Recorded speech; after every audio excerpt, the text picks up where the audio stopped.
Welcome back to Toyota Warriors Postgame Live, where we look at the team stat comparison, and the Warriors hold OKC to just 40% shooting from the floor and 23% for the three-point line. OKC, 9 of 39 from the perimeter. The Warriors finished 13 of 38. They really got hot in that second half. Free throw percentage, how about that? The worst free throw shooting team in the league, shooting 82% for the charity stripe. The bench points, Fezzi fell. And how about the fast break points? Plus 13. The thing that sticks out to me is Oklahoma got 17 offensive rebounds, but they only scored 10 points off of that. So even with the second chance points, still limiting them, the defense playing overtime tonight. Good job by the Warriors tonight. And I think a key stat, Bonte, is the free throws. We're starting to see this team get to the free throw line and get into the around 80%. So they don't have to shoot a crazy percentage from three. So a much better balanced attack. And I think to me, that makes sense with this team. You're trying to play fast. You're playing small. You spread the floor. You've got to attack the paint. And it's not always just to get in there to pass. Getting to the free throw line is a huge weapon, when you're not having a great night from the 3-point range. Yeah, last night the Warriors 25 of 31 from the free throw line against the Utah Jazz. Tonight, 23 of 28 from the charity stripe. And they needed every one of those points because SGA on the other side was cooking, especially in the first quarter. He outscored the Warriors by himself, 21 to 20. He was 7 of 8 from the floor, 6 of 7 from the free throw line. He had everything rolling as the Warriors was just 1 of 12 from the 3-point line, trying to figure it out. OKC overall was up 14 after the first frame, 34 to 20. And it looked like it was going to be one of those nights for SGA. And it happened to be one of those nights. However, it happened in a loss as he scored 52 points, but just had 3 rebounds and 4 assists. So the Warriors really made SGA try to beat him by himself. And the rest of the way after the first half, in the second half, SGA 7 of 15, less than 50% shooting from the floor. And he got to the free throw line 9 times in that second frame after having a monster first half, Bully. Yeah, and he had a phenomenal night. And like I said, when a guy's cooking like this, it's hard not to keep going to him. But the other 3 starters, Lou Dort, Isaiah Hartenstein, and Wallace combined to go 5 for 23. So not as good a balanced attack. And after the first quarter, the Warriors really did a good job on everybody else. Slowed him down a little bit. Sounds funny saying that when he got 52. But from the way he started, I thought they did a really good job making things tough on him, but really keeping everyone else down. He had 31 at the half, Fezzi. Yeah, I mean, he is a phenomenal player. You saw Shea give you the whole package tonight. Everything from the floor. I mean, 12 for 26 from the field. He was 18 for 20, or 16 for 21 from the field, 8 for 21 from the free throw line. Man, Shea is special. Look at this. Players all time with 3 straight seasons scoring 30-plus points per game. Yeah, Michael Jeffrey Jordan with 7 of those seasons. Wilt Chamberlain, Oscar Robertson at SGA right there in that company with Giannis Antetokounmpo, James Harden, Bob McAdoo, and Kareem Abdul-Jabbar. Bob McAdoo. Guess what team he was playing for then? Buffalo Braves. Wow, Bonte. Wow. State. Hey, a sports encyclopedia. We don't know a lot about that. But we hit the encyclopedia when it came to sports in the Beckett department. Go Gators, baby. Very impressive. Now, I'll say this about this game. I thought the Warriors, if you're playing against a guy like this, he got into a rhythm. Shea got into a rhythm. He was scoring at will, getting to the rim, doing everything he needed to do. I thought it worked to the Thunder's detriment because they only made 9 threes tonight. They were 9 for 39, 23% from the 3-point line. So that took the rhythm away from the other guys. Isaiah Joe, who got it going in the first half, had 11 points in the first half. He cooled off. You got Jalen Williams, who got cooking at the end of the game, but he had to go one-on-one because the system wasn't working for him. So that team, the Thunder, work very well when they play with the ball and they move the ball together. So the Warriors did a good job of isolating Shea. He's a hell of a player. He just kept scoring and scoring and scoring. But by doing that, you took away the other guy's shots. Yeah, man. But again, the key factor to me was him getting to the free throw line, which in a way is not the best thing for the Warriors because now all of a sudden you're facing their half-court defense. But the fact that the other players didn't get into rhythm, and what I was really impressed with is it didn't really, the Warriors hung in there through that because a lot of times, guys getting 52. Steve Kerr even talked pregame about keeping them off the free throw line. So everything's going wrong as far as Shea Gilgeous goes, but all of a sudden you look up and you got a chance to win the game. So I thought they were really tough and gritty in that respect. It's just 21 assists for OKC. They're not a high assist. They're not. A lot of ISO, right? And I thought a key factor, too, was, they had a lot of offensive rebounds, they missed a lot of wide open. You know, they had one Layups, possession. threes. I thought they missed 5 shots. Yeah, they got 4 So opportunities. that worked to their advantage. But again, the Warriors hung in there, you know, through some tough times in the first half, and I thought really took control and really dominated the second half. Being very physical as well. Yep. Through this whole game, you could see them fighting, scrapping, trying to go get rebounds, loose balls, running in transition, fast break. The fast break was huge tonight. This is what the Warriors got to be every night. You got to play fast, got to play faster than the other teams. If you're small like the Warriors are, that is what your advantage. That is what your advantage is. You got to get downhill. Everybody who gets the ball has to look at the rim, look at your teammate, make plays for each other. But I thought the Warriors did a great job of facilitating each play every night. Oklahoma City plus 10 on the offensive glass, 17-7, but couldn't convert a lot of those second chance opportunities. Now, are you guys ready for some Tell Us trivia? He's in place for John Sackey tonight. John Sackey's chilling in the studio, so Tell Us running the show. Who's the last player to have a 50-plus point game versus the Golden State Warriors? The last player to do so. 50? 50 plus. 50 plus. If I could guess, I say Dame Lillard, too. I don't think that's the answer. Or James. James Hart? Oh. Tella did right there. LeBron James. Did he have a 50 against the Warriors? AD, LeBron. LeBron 56 on March 5th, 2022. Do you remember that? I don't remember Apparently that. not. I don't remember it. Was that the double overtime game? And who was the one before that? Magic? And the one before that, Kareem? And the one before that, Worthy? And then Elgin Baylor and Jerry West? Tella, of course, he's always got to get the Lakers out of here. Didn't the Lakers lose yesterday? Got blown out in Philadelphia. Leave us alone. Leave us alone out here. Can we celebrate the win in peace? Hey, let's give us some Laker nonsense. We don't care about them, Teddy. All right, let's move on here. Let's move on from Taylor's trivia here to talk about Loon Dog here, tying a career high with 18 points, 8 of 9 for the free throw line.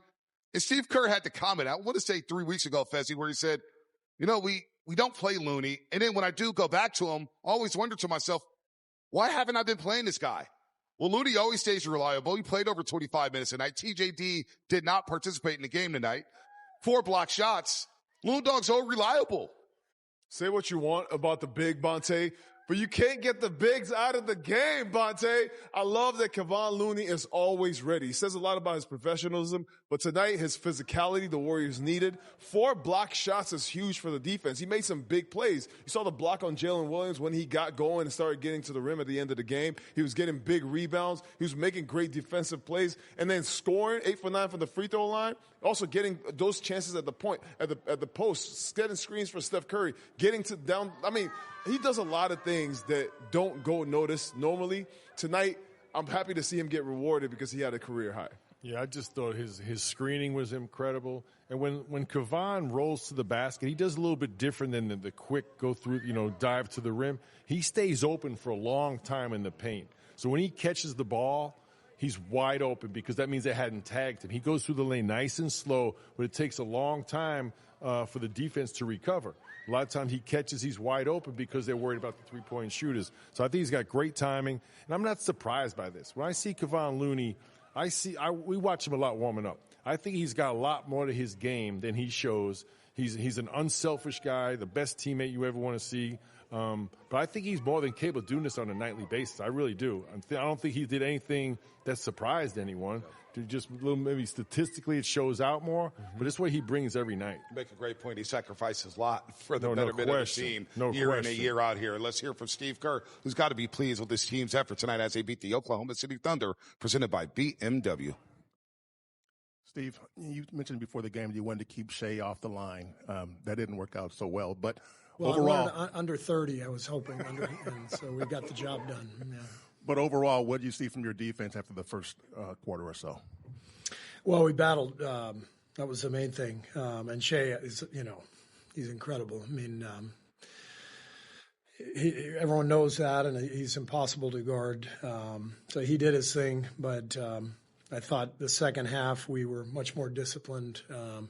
Didn't give up much easy stuff, and they only made 9 threes, which was a huge part of the game. They missed some open ones, but all in all, I just thought our second half intensity, the way everybody scrapped out there, every single guy who came on the floor just scrapped and gave us great minutes. And I could go up and down the roster, but it was kind of a vet game. Loon, Gary, Kyle, Wiggs, all these guys just came through. Dennis was amazing, second half, especially defensively. And so our guys came up big against, best team in the league. So great win. How much did you need this? Did this group need this type of win? I think this group, we know they're capable. And, what we saw early in the year was not a mirage. You don't just fall into that. But we, watching the tape of the OKC game that we played on the road early in the season when we were rolling, you could just see a bounce in our step. There was a look in our eye, and I didn't see that tonight early in the game. We've struggled to play with that bounce and that confidence here the last month or so. So it's great to see us fight through that and then kind of reach that state in the second half where, like, you could see the belief, you could see the energy, and felt like we captured that again. And now we got to sustain it, obviously. Buddy did not give you much in the first half, played just that one stint. Did you think about not starting him in the second half? And then he comes out, hits those 2 shots, 4 assists, I think, in that stint. Yeah. What did that kind of opening of the third quarter mean to you? Well, I didn't think about not starting him. Even when Buddy doesn't make shots, he pulls defenders with him.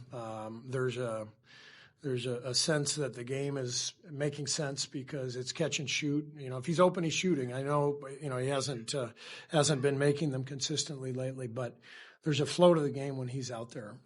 So I thought his 2 hoops early in the third were really important. Then he had the pass to Loon for the dunk, off the pin down. So Buddy gave us a huge lift in that third. Steve, was that like the quintessential GP2 game? Like, he seemed to play defense, rebound, make some good passes, hit shots. Is that like the ideal of him? Yeah. That's why Gary is so crucial to our team and to our success.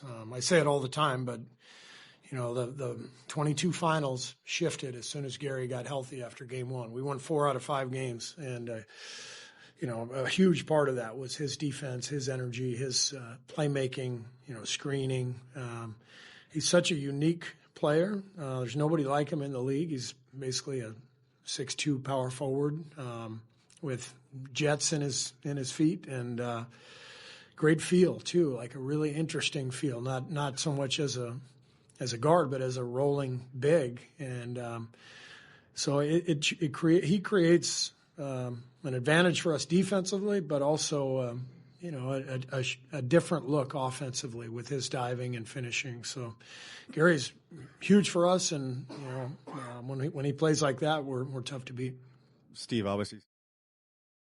All right, Steve Kerr is feeling good right now as the Warriors beat the Oklahoma City Thunder. We're always tracking for success, courtesy of our great friends at MyFitnessPal.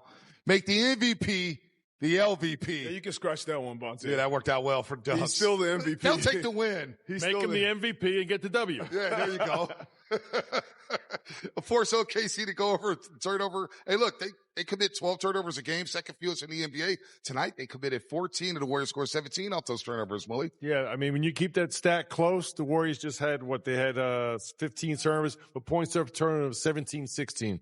You take that every night. Oh, no doubt about that. And Curry scored 10+ in the second half. He did that tonight, scoring 17 of his 21 in the second half, going 5 of 8 from the floor, and he had that 3-ball rolling there. So, all in all, a good night. Steph Curry busts out his slump. Andrew Wiggins continues his stellar play. But how about Brandon Podziemski? 4 games since he's been back. There have been quality production. It's been quality production for Brandon Podziemski. He's standing by with KB for a little one-on-one.